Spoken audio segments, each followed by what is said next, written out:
If the banks lived by their own advice, which is save money, the banks would be losing money. When you go and deposit $1,000 in the bank, that cash that you deposited is a liability for the bank. An asset is something that puts money in your pocket. A liability is something that takes money away from your pocket. So when the bank has your cash, it's a liability for them. They want to get rid of it as fast as possible.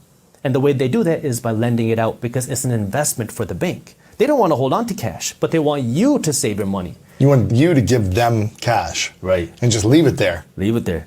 And what's happening to your cash while it's there? It's losing value to inflation each and every day. Every day that you keep your cash in the bank, you're becoming poorer each and every day. Now it's funny, I made a video on this in 2016. It was my first video to go viral. It was called "You're Guaranteed to Go Broke If You Do This." And I was talking about inflation at 2 to 3%.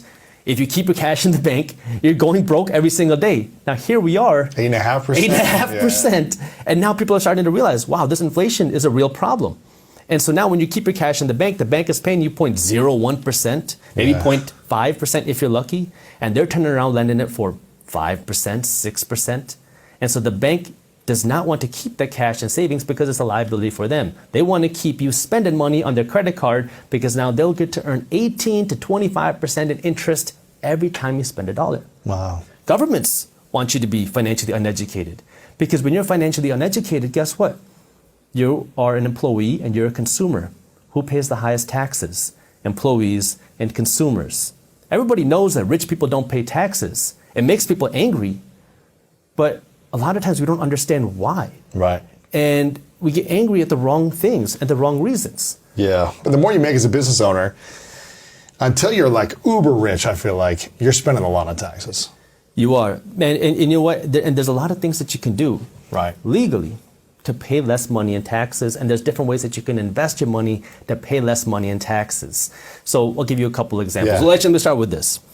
Tax avoidance and tax evading are two similar words with two very different outcomes. This is one of the first things that you learn in law school. Tax evading is illegal. Yes. You go to jail. Yes. Tax avoiding is legal, and then you get hated for doing that.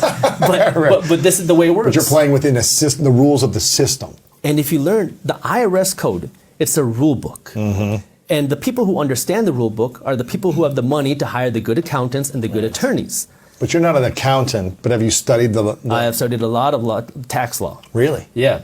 And so what happens is wealthy people will understand how this works, play within that system, and pay little to no money in taxes. What are 3 things that people who are making $500,000 and above should be doing to avoid taxes better? So let's start with, I'm going to assume that you have either some sort of your own income, you're a side hustler, or you are a business owner. Yes.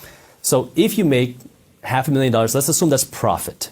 You are taxed on income. So if you take out a salary, that's going to be taxed. Now the question is, what is a tax deduction?